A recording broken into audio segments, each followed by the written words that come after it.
Hello, my name is Karolina Rachtan, and I'm a career advisor at the University of Guelph, working with students from the Ontario Agricultural College. Thank you for joining us today. Today, we're continuing with a series of career spotlights in our department, which we recently started, where we're exploring various career paths that students might have available to them upon graduation. Today, I have with me Hannah Sweett, a PhD student at the University of Guelph, and I have with me Ashley Knapton, a dairy specialist who works with Corteva Agriscience, which is a company dedicated to working with the areas of seed, crop, and digital agriculture. Thank you very much to both of you for being here today and joining me to help students learn more about this career path.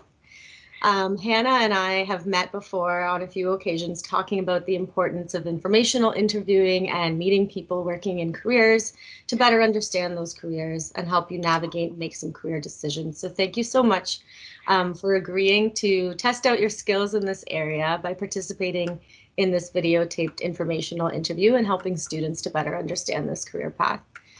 So without further ado, Hannah, could you please introduce yourself quickly? Of course. So I completed my bachelor's at the University of Guelph with a major in molecular biology and genetics. I'm currently completing my PhD in the Department of Animal Biosciences with a focus on cattle genetics and fertility. And upon completion of my graduate studies, I hope to have a career in the agriculture industry. And through this informational interview, I hope to gain a better understanding of the various career paths. Thank you. And Ashley, could you please introduce yourself? For sure. So I'm an OAC 2013 grad. I graduated my degree in agricultural science with a major in honors ag, which was a great opportunity to ensure that I had a broad scope of knowledge because I graduated not really knowing what I wanted to do. I've held a variety of roles in the industry that have kind of led me to where I am today. I'm a dairy specialist with Corteva Agriscience. So my role is sort of bridging the gap between dairy nutrition and agronomy to fill this really unique role, as well as being, involved in my family dairy farm on the side. Great. Thank you to both of you. Thanks again for being here. So without further ado, I would love for you both to start the conversation, the informational interview, get to know one another, and better help students understand the career path. Sounds great. So as I said, thank you so much for meeting with me today. Can we start off maybe by telling me about your background as well as the company that you work for and your current role? For sure, yeah. So I was born and raised on a dairy farm. We didn't start dairy farming until I was a little bit older, but safe to say that's where my appreciation for agriculture came from. So it kind of realized very quickly that agriculture was where I wanted to be in the end, which is what led me to the University of Guelph. Like I said, I got my degree, agricultural science, honors ag, held a variety of roles, like I said. So, everything from sales to, working in government relations, communications, all kinds of stuff. But I guess what really led me to my current role was my summer's jobs while I was at university. I worked in agronomy, essentially. I was an agronomy assistant for 3 years, as well as a sales intern for a crop protection company for one summer. And then right out of university, I worked in nutrition. So I was a dairy nutritionist for one of the feed companies out in Eastern Ontario. So that really brings together cropping and nutrition into this unique role. It's kind of neat to have covered such a broad scope of agriculture. So my current company is Corteva Agriscience. So we are a result of the merger between DuPont, which is the Pioneer brand, as well as Dow Agrosciences, which had a lot of crop protection come with it. So we do all kinds of things. We have 2 different seed lines. We have a wide variety of crop protection products, as well as having our digital agriculture offering. So me personally, I focus on supporting the Pioneer brand. I am a Pioneer dairy specialist. So my job is really neat. I get to work with sales reps to start. So they are incredible at, knowing crops and positioning crops. But they maybe don't know how to have those conversations about what the nutritional goals are of growing crops. And then on the flip side, I get to work with dairy farmers, and dairy farmers are incredible cow people. They know what's happening in the barn. And sometimes they maybe don't really think about what's happening in the field. So I try to convince them to worry about what's happening in the field as well, because that's going to really drive their bottom line in the farm. So for me, I love the variety of it. I love the scope of it.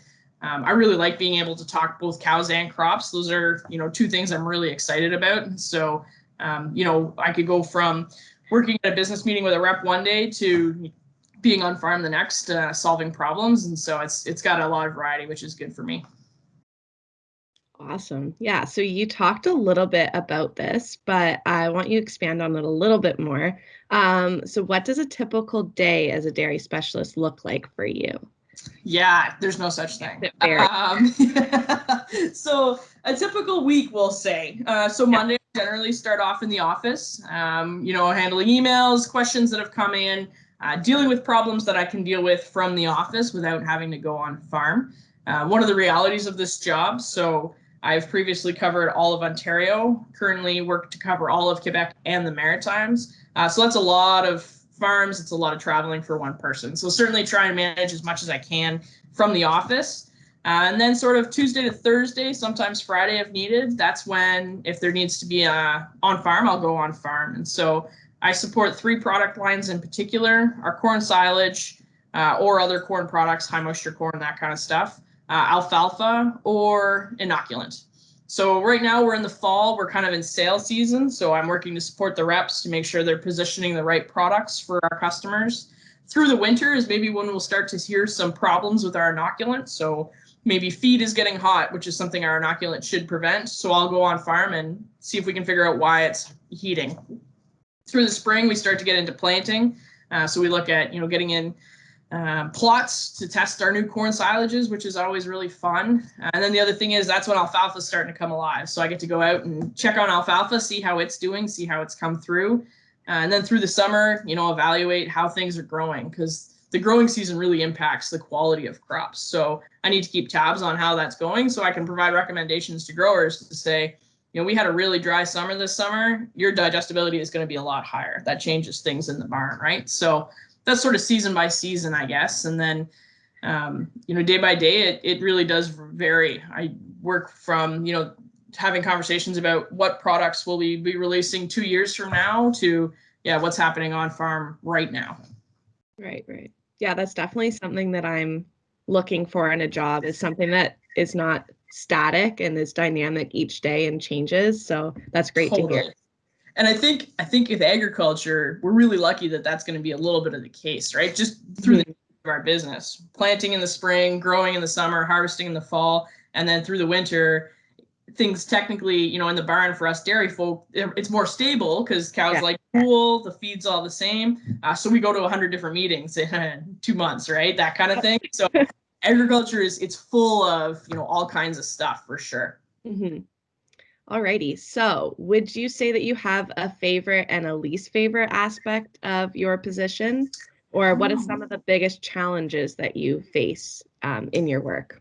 For sure. Yeah. I think my favorite aspect pretty consistently is when I get to work with farmers. And I guess sometimes they could be my least favorite aspect, which I think I'm allowed to say because I am a farmer. Farmers are they're so passionate, and their acre is the most important acre. And so when I worry about tens of thousands of acres, it's hard to manage that sometimes. But working with farmers, I love going on farm. There's 100 different ways to make a liter of milk, and none of them are wrong. And I love that. I love going and learning what people are doing, seeing what people are working with, what's working for them. If they could show me their cows, that's even better. I love talking cows. I love hanging out with cows. So when cows are performing well, I'm a pretty happy camper. If I was to think of a challenge, I think there are some, when you cover a whole province, when you cover such a big area, it can be overwhelming. It can be hard to keep up. It can almost feel like I'm not necessarily doing all that I want to do, not necessarily challenging, completing the job as much as I would like. There's some things that I would just love to dig deep and spend days and days on, and that's just not realistic in this job. So I have to turn them into a hobby or something like that. Of course, nothing wrong with a hobby. So I think this is a question that's kind of been on everybody's mind these days. How has your work been impacted by COVID-19?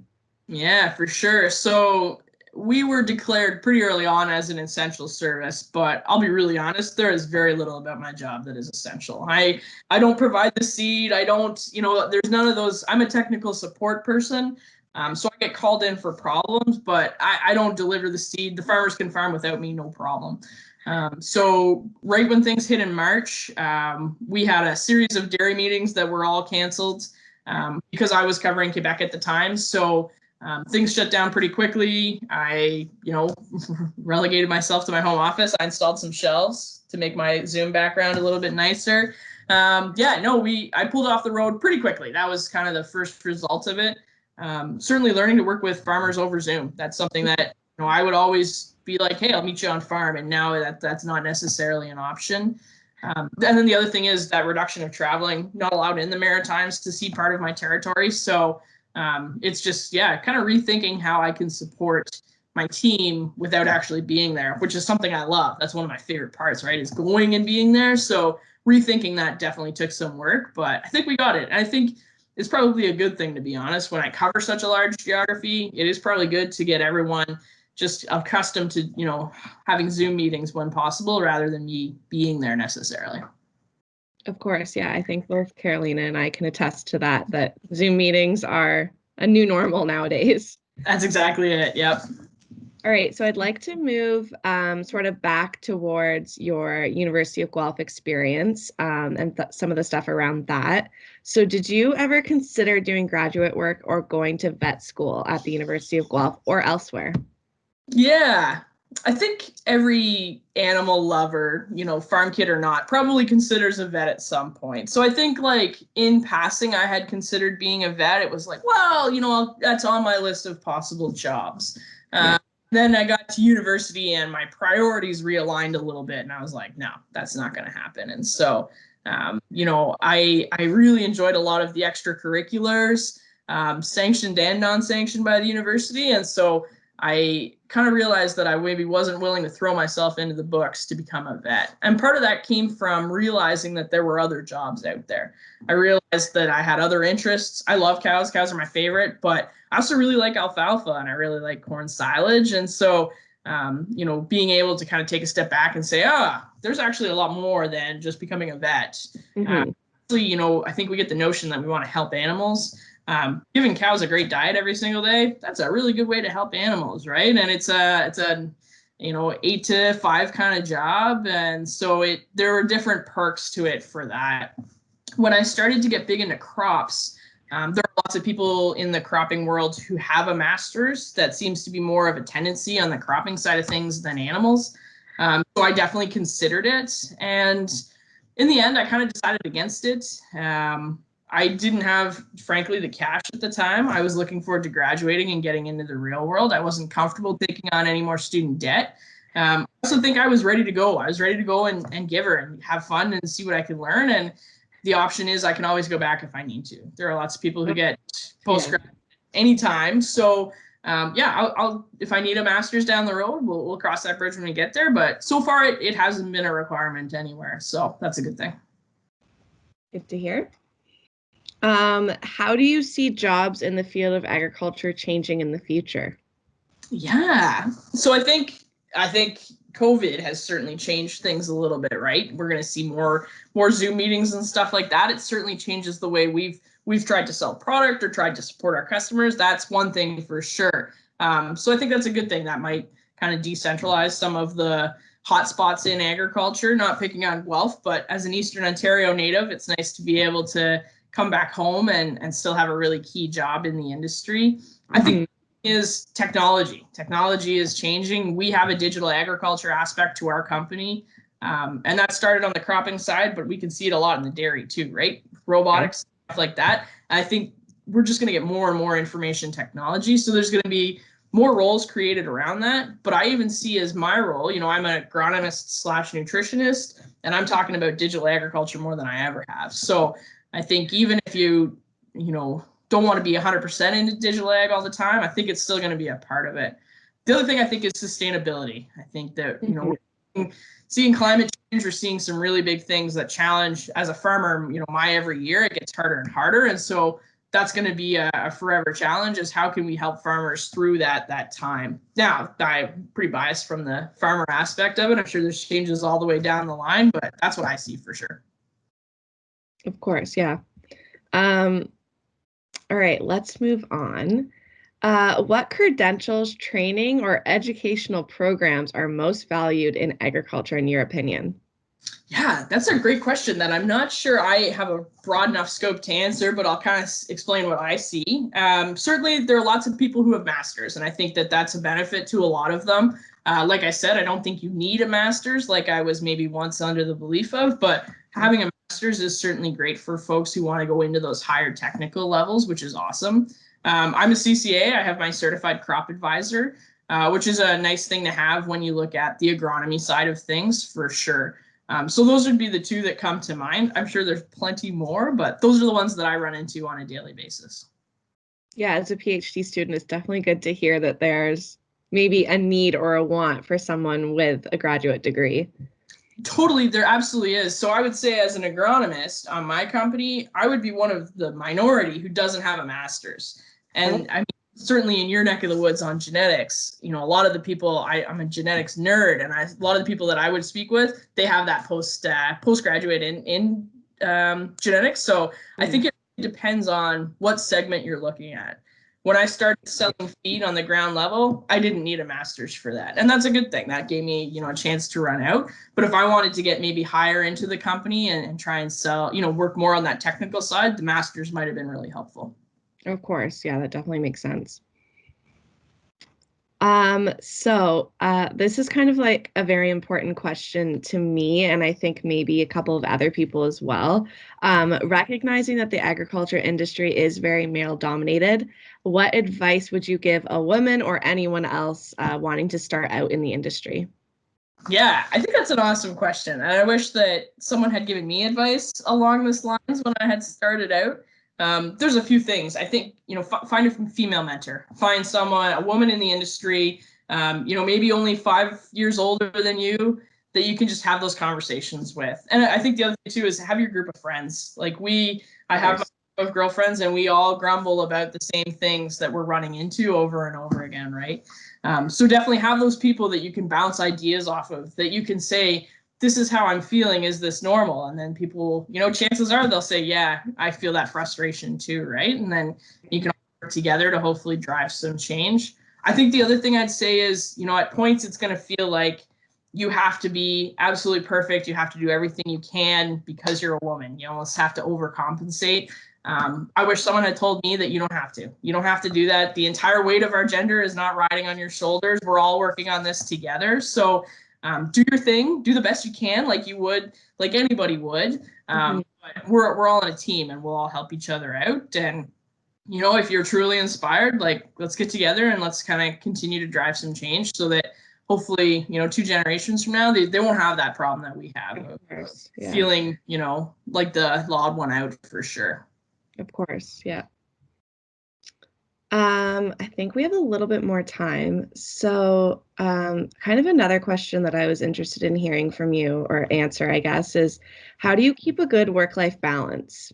Especially now during COVID, you're home all the time, right? So for sure. Yeah, that's a really good question. And I think it's something that I have, worked through a lot. It's easy to throw myself in work.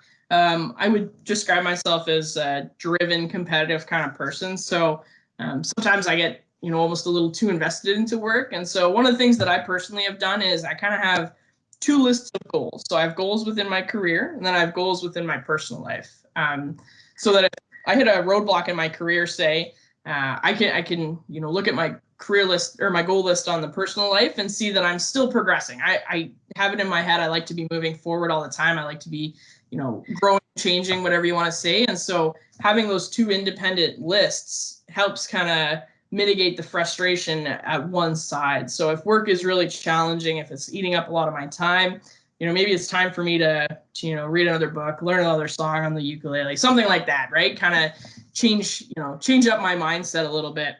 I also think boundaries are a really good thing. One of the best things that happened to me is when I started this current role, it was a contract role, and they gave me a phone, and I kept my personal phone too. So that means that 4:30 Friday night, my work phone goes face down on my desk, and that's where it stays. And so farmers farm 7 days a week. So they will call you Sunday morning and let you know if they have a question. And to be able to not think about that until Monday that's been a big benefit for me. And then looking at COVID, it's been about setting boundaries. So I try and take my lunch away from my desk. I try and end right at 4 or 4:30, depending on the day, and go to the farm so that I can have a hard end time. Or if I have to work late, which is the nature of agriculture, some seasons for me, it's 110%. And then the next season we're running at about 80. So, kind of managing that, it's not feeling guilty if I'm A, not busy, or B, have banked time. So if I have banked time and I want to cut out at noon on a Friday, I almost have to pep talk myself and say, you're in this. This is how it works, and then walk away. And so that takes a lot of time. There are still days where I feel guilty about it, but I think it's really important. Yeah, I like that piece that you said about taking your lunch away. I think that's something I struggle with a lot nowadays. And that came from an office job. So we had a very small lunchroom. I never went and ate at the lunchroom. I always ate at my desk. And I was grumbling to my therapist actually about it. And she said, go read a book outside. And so that's what I did. I went and read a book outside, and that was a game changer. It really broke up the day because I wasn't sitting in front of my work computer thinking, well, it's 12:45, I might as well go back to work. No, I'm taking that full hour. That hour is mine. I'm going to go outside, and I'm going to stay outside until 12:59, and then I'll come back to work at 1, And so I still do that here. I'll go and read a book on the couch or at the kitchen table or whatever. And that has been very good for my balance for sure. Definitely need to take you up on that. Okay, just to wrap things up, based on this conversation, if someone is just completing their degree and finding their fit in the agriculture industry, do you have any recommendations on where they can go to learn more, whether that's books, other companies, podcasts, blogs, anything else you can think of? Yeah, for sure. I think it's a really good question. If you are not quite finishing your degree yet, I'd say try some different summer jobs. Go to the job fair, see what's out there. That's a really good opportunity. For those of you who are at the end of your degree, we have a really great network of alumni. Don't be afraid to reach out to some of them. They're going to have some really neat perspectives, and you could even talk to some of them who are still younger, and they probably have had a wide variety of jobs, even though they might only be 5 years out of school. So find some of those friends, and if they don't have an answer, they can probably connect you with someone who can. I think reading agricultural literature is a good opportunity. So for someone like yourself who's interested in dairy, read Progressive Dairyman magazine, for example, and you'll see all kinds of articles in it of people with different jobs, and you can kind of say, I like that. How do I work towards that kind of thing? Certainly research within companies you want to look at. Go to their website, see what you can learn about them, and then maybe you'll be able to find proxy companies that would also be a good fit. But that networking, I don't love the use of the word networking, but networking, chatting with other people, and just have a quick conversation, reach out to someone on Twitter or LinkedIn. Chances are the OAC alumni is so great, they'll probably be willing to help you out. Awesome. Well, thank you so much, Ashley. It was lovely getting to know you more. Yeah, thanks, Hannah. Of course. Thank you, both of you. That was wonderful, amazing. Really great questions, really great answered. I think that students will be very motivated and inspired by this conversation. So thank you. And I love, Ashley, your tips about mentoring, finding a mentor, particularly if you're female in agriculture, how important that is. As well as connecting with alumni, right? The OAC is wonderful. That's what I'm learning in this new role, focusing on OAC students. They have a really connected alumni network, and it is. I also love your advice on, just get out there. If you're a current student, get those summer jobs, get those experiences, get a feel for what is happening. So thank you for sharing those perspectives. It was a lovely, lovely conversation to listen to and be a part of, and thank you for that. I think that students are going to really benefit from hearing this conversation. And I hope that this was helpful for you, Hannah, as well, just to learn a little bit more. Very helpful. Yeah. And thank you, Ashley. I know that you're very involved with the OAC and you contribute to a lot of different things. So I appreciate you agreeing to contribute to yet another thing. Of course. Yeah, and I wish you both lots of success and a great week ahead. I know that it is Monday, so this is just the beginning of a long week and beautiful weather. So enjoy that, and thank you again. And have a great week. Thank you very much. Thanks so much, folks. Take care. Thank you.